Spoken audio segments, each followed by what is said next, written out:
WHOचे जे नियम आहेत की 2 वर्षाच्या खालच्या मुलांना स्क्रीन दाखवायची नाही. 2 वर्षाच्या पुढच्या मुलांना सुद्धा स्क्रीन टाईम लिमिटेड ठेवायचा. 1 तासाच्या वर त्यांना दाखवायचं नाही. 16 वर्षाच्या खालच्या मुलांना सोशल मीडिया पासून लांब ठेवायचं.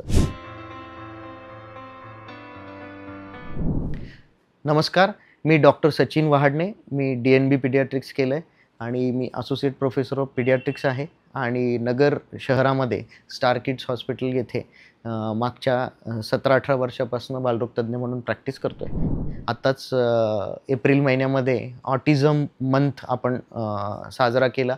तर त्या दृष्टीने आणि त्या अनुषंगाने एक नवीन आपल्याला मुलांमध्ये एक कंडिशन सापडते. तो काही कोणता आजार नाही, परंतु त्याला आता सुडो ऑटिझम किंवा व्हर्च्युअल ऑटिझम असं म्हटलं जातं. तर ह्यामध्ये काय होतंय की मुलांना स्क्रीनचं थोडंसं ॲडिक्शन किंवा व्यसन लागलेलं आहे. मोबाईल, टॅब, टीव्ही ह्याच्यामागे मुलांचा खूप वेळ जातोय आणि मुलं त्याच्या आहारी खूप गेलीत.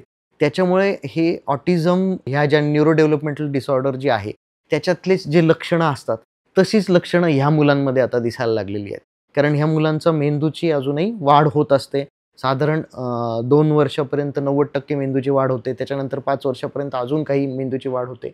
आणि ह्याच टप्प्यामध्ये जर मुलांना मोबाईलचं व्यसन लागलं आणि तासनतास दिवसभर ते मोबाईल्सवर रील्स बघत असतील, गेम्स बघत असतील, तर त्यांच्या वाढीवर खूप मोठा परिणाम होतो, की त्या मुलांना ते जग म्हणजे ते मोबाईलच्या स्क्रीनवर दिसणाऱ्या गोष्टी आणि तेही 2 डायमेन्शनल गोष्टी हेच जग वाटायला लागतं.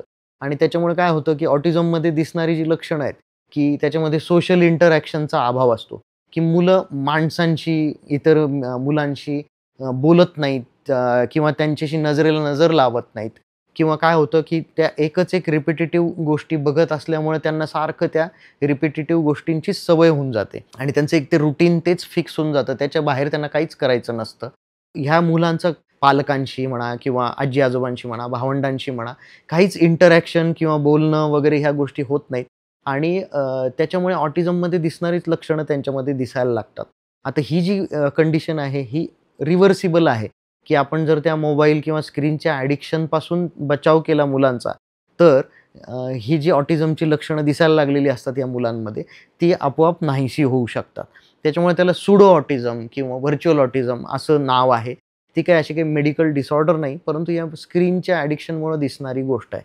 तर त्यामुळे आपण कायम जे सांगतो, की WHOचे जे नियम आहेत, की 2 वर्षाच्या खालच्या मुलांना स्क्रीन दाखवायची नाही. 2 वर्षाच्या पुढच्या मुलांना सुद्धा स्क्रीन टाईम लिमिटेड ठेवायचा. 1 तासाच्या वर त्यांना दाखवायचं नाही. 16 वर्षाच्या खालच्या मुलांना सोशल मीडिया पासून लांब ठेवायचं.